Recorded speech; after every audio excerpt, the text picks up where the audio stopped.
রাম নামের নতুন দিশা। অযোধ্যায় ভক্তদের হাত দিয়ে প্রতি সেকেন্ডে খরচ হবে 1.26 লক্ষ কোটি টাকা।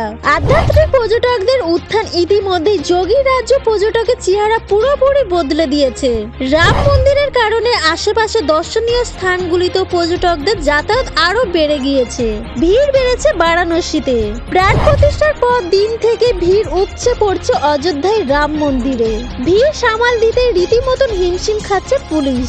অযোধ্যায় যেভাবে ভক্তদের ভিড় দেখা যাচ্ছে তাতে অবাক গোটা বিশ্ব। দেশের বৃহত্তম ব্যাংক SBI এর অনুমান, অযোধ্যায় ভক্তদের হাত দিয়ে প্রতি সেকেন্ডে খরচ হবে 1.26 লক্ষ কোটি টাকা। SBI বলেছে রাম মন্দিরের হাত ধরেই উত্তরপ্রদেশের পর্যটক শিল্প বৃদ্ধি পাবে। এমনকি চলতি বছরের শেষের দিকে দেশি ও বিদেশি পর্যটকদের দ্বারা মোট খরচ 4 লক্ষ কোটির গণ্ডি পেরিয়ে যেতে পারে। অনুমান পর্যটক সংখ্যার বিশাল বৃদ্ধির কারণে রাজ্য সরকার 20,000 থেকে 25,000 কোটি টাকার বেশি আয় করতে পারে। কেন্দ্রের প্রসাদ স্কিম রাজ্য সরকারের সঙ্গে সহযোগিতায় ভারতের আধ্যাত্মিক ভ্রমণ শিল্পের বিকাশে গুরুত্বপূর্ণ ভূমিকা পালন করতে চলেছে।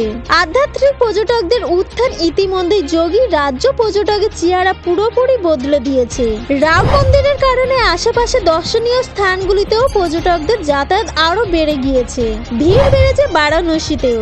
একই ছবি দেখা যাচ্ছে তাজমহলের ক্ষেত্রেও। তথ্য বলছে 2022 সালে 32 কোটি দেশীয় পর্যটক উত্তরপ্রদেশে এসেছিলেন, যার মধ্যে 2.21 কোটি পর্যটক অযোধ্যায় ছিলেন। সংখ্যার বিচারে যা 2021 সালের তুলনায় 200% বেশি।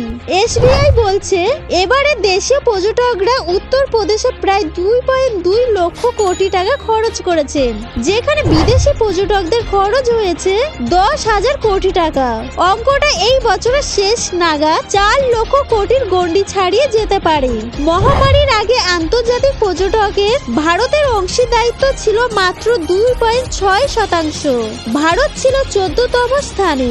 এশিয়া প্রশান্ত মহাসাগরীয় অঞ্চলে ভারত মাত্র 7% শেয়ার নিয়ে ষষ্ঠ স্থানে রয়েছে। পরবর্তী খবরে আপডেট পেতে আমাদের ইউটিউব চ্যানেলটা সাবস্ক্রাইব করতে ভুলবে না।